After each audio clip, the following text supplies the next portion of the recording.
ከሀገር ሳትወጡ የሻንጣ ስራን መስራት ትችላላችሁ።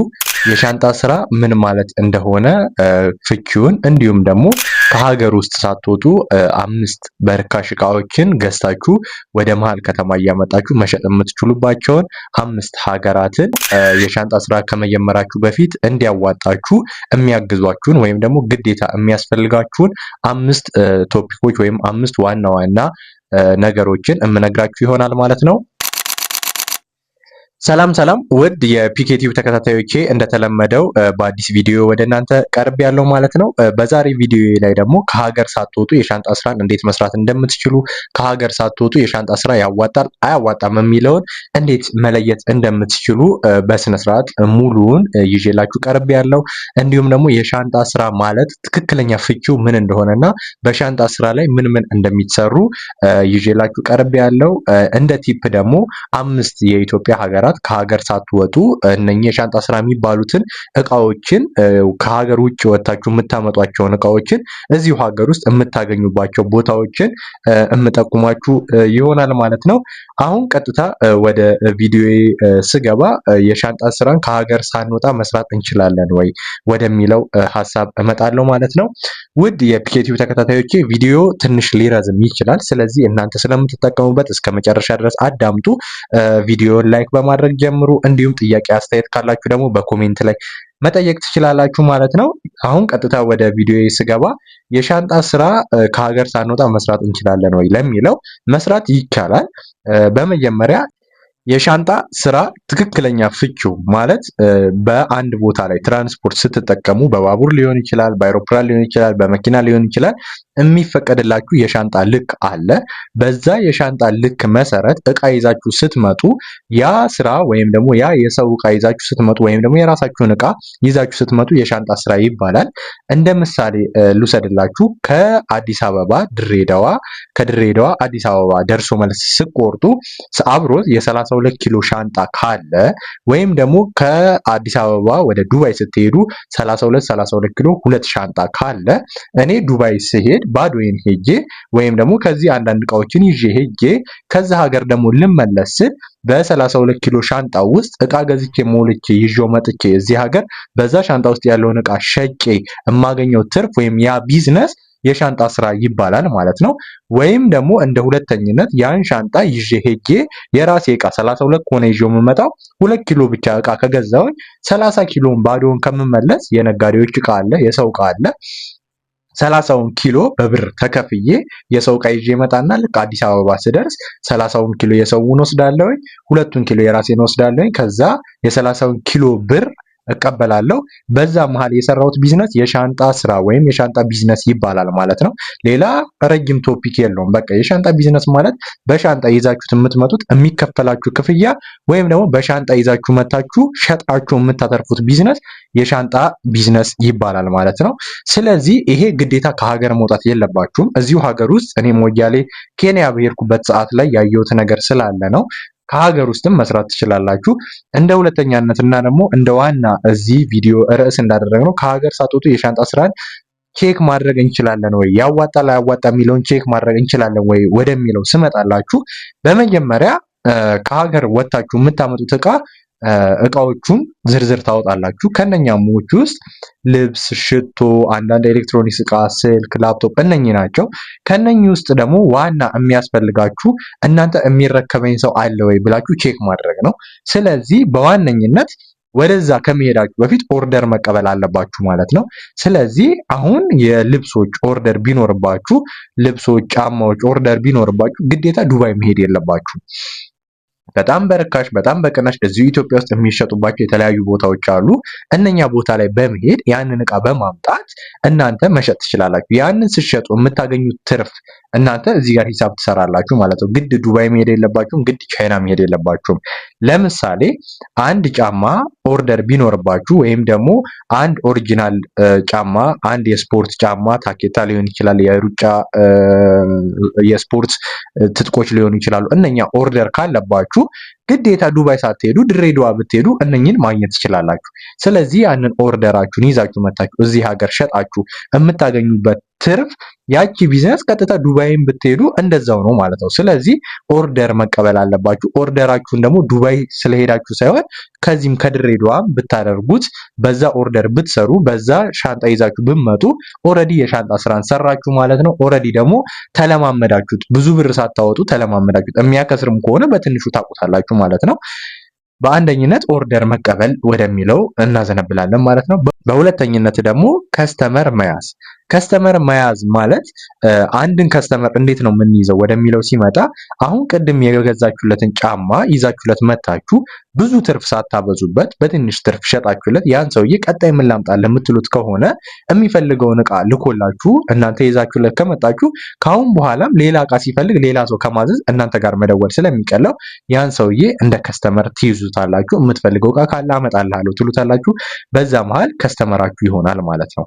የተለያዩ ስልኮች፣ ኤሌክትሮኒክስ እቃዎች የሚሸጡ ሰዎች በተለይ ደግሞ አትራፊዎች ከሆኑ ለነሱ ሰዎች እነሱ ከሚያተርፉበት ዋጋ ዝቅ ብላችሁ ትሰጧቸዋላችሁ። ያ ሰውዬ አትራፊ ስለሆነ ዘላቂ ቢዝነስ ስለሆነ የሚፈልገው እናንተን ኦርደር ያደርጋችኋል። እናንተ ኦርደሩን ታመጣላችሁ።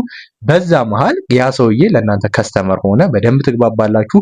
ብዙ ትርፍ አትፈልጉም። ለምን? ተደጋጋሚ የሆነ ስራ ስለሆነ በትንሽ በትንሹ ያን ሰውዬ መያዝ ስለምትችሉ ብዙ ትርፍ ሳታበዙበት ያን ሰውዬ ከስተመር ማድረግ ትችላላችሁ። ኦርደርም ከሱ መቀበል ትችላላችሁ። በአንድ ሁለት ትመታላችሁ ማለት ነው። ከዛ እንደ ሶስተኝነት ደግሞ የፕሮዳክት ምርጫ። ፕሮዳክት ምርጫ ማለት አንድ ፕሮዳክት እኔ ቻይና በሄድኩበት ሰዓት የተማርኩት ትምህርት አለ። 3 እቃዎችን አንድ ሱቅ ላይ ቁጭ አድርገው ሶስቱም የተለያየ ዋጋ ነው ያላቸው። የመጀመሪያው እቃ ከመጨረሻው እቃ በዋጋ ከግማሽ ያነሰ ነው። ኦሪጂናል፣ ፌክ፣ ይሄኛው ደግሞ ለኤሮፕ ስታንዳርድ ብለው የሚሸጡት እቃዎች ማለት ነው። ስለዚህ ሶስቱም እቃዎች በአይን ላታውቋቸው ትችላላችሁ፣ ግን እናንተ ለከስተመራችሁ ያን ግልጽ ሆናችሁ ኦሪጂናል አለ፣ ፌክ አለ፣ እንደዚህ አለ ብላችሁ ገልጻችሁለት እሱ የሚፈልገውን ኦርደር ቀጥታ ካመጣችሁለት እናንተ ፕሮዳክት ምርጫውን እናንተ ጋር ይቀራል ማለት ነው። ያ በስንት ብር እንደምገዙት ታውቃላችሁ። ፕሮዳክቶቹ ኦሪጂናል ነው ፌክ ነው የሚለውን ነገር እናንተ ስለምታውቁት ያንን ምርጫ ብታደርጉ የኦርደራችሁን ምርጫ ፕሮዳክቱ ኦሪጂናል ነው አይደለም የሚለውን ብትመርጡ፣ እንዲሁም ደግሞ የምታመጡትን እቃ ብትመርጡ ያ ማለት ሁሉንም ያገኛችሁትን እቃ አግበስብሳችሁ ብትመጡ እዚህ ሀገር ላይሸጥላችሁ ይችላል፣ ላያዋጣችሁ፣ ልከስሩ፣ እቤታችሁ ሊቀመጥ ይችላል። ስለዚህ ኦርደር የምታረጉትን እቃ እንዲሁም ደግሞ ከኦርደራችሁ ውጭ ይዛችሁ የምትመጡትን እቃ ይሸጥልኛል ብላችሁ የምታስቡት በዙሪያችሁ ያለውን እቃ ፕሮዳክቶቹን ምርጥ ማለት ሊሸጥላችሁ የሚችለው አቅራቢያችሁ ያለውን ነገር ይዛችሁ ብትመጡ ሊያዋጣችሁ ይችላል። ስለዚህ በሶስተኝነት ፕሮዳክት ምርጫ ነው። በአራተኝነት ደግሞ ኦሪጂናል እና ቅናሽ ቦታዎችን ሰርች ማድረግ።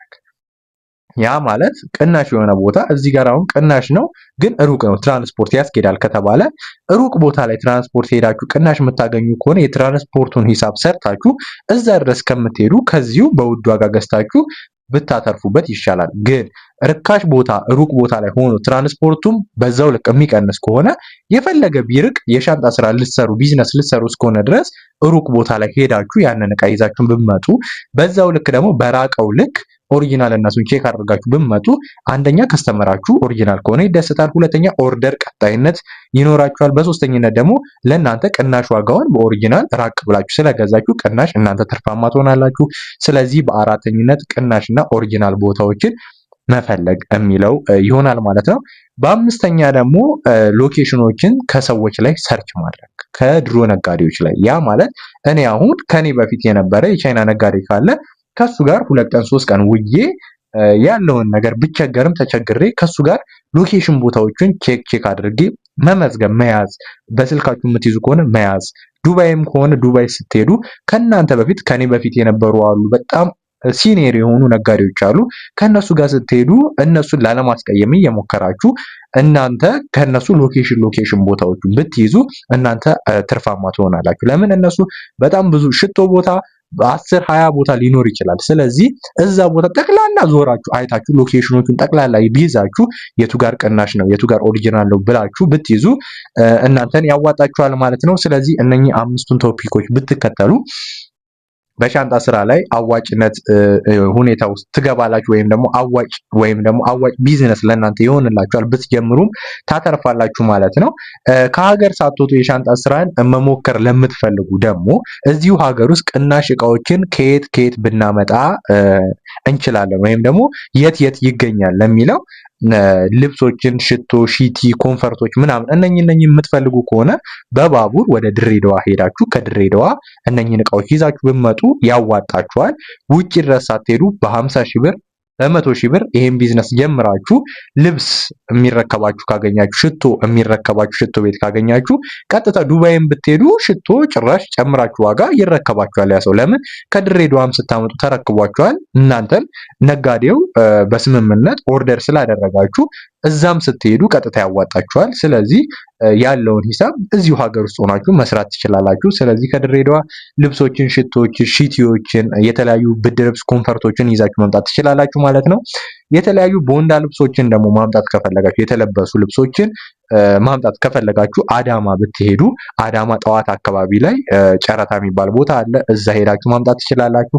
አዲስ አበባ ውስጥ ደግሞ ለምትፈልጉ አስኮ አካባቢ ላይ አለ። አስኮ ሄዳችሁ እሱንም መግዛት ትችላላችሁ ማለት ነው። ቦንዳ ጫማዎችን ደግሞ የት ማግኘት እንደምትችሉ ቀጥታ ዲላ ወይም ሐዋሳ ብትሄዱ በጣም በርካሽ እኔ ቦታዎቹ ላይ እንዳለ ሄጄ ስላየዋቸው ነው። በጣም በርካሽ ሐዋሳ በጣም በርካሽ ቦንዳ ጫማዎችን ማግኘት ትችላላችሁ።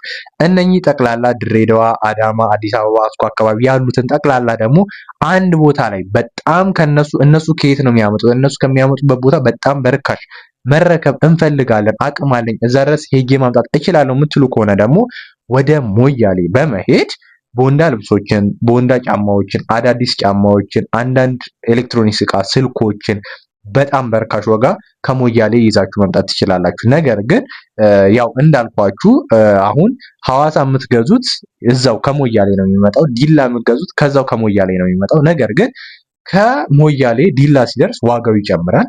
ከዲላ ደግሞ ሐዋሳ ሲደርስ ዋጋው ይጨምራል። ከሐዋሳ አዲስ አበባ ሲደርስ ዋጋው ይጨምራል። እናንተ ደግሞ ስትሸጡት ዋጋው ይጨምራል።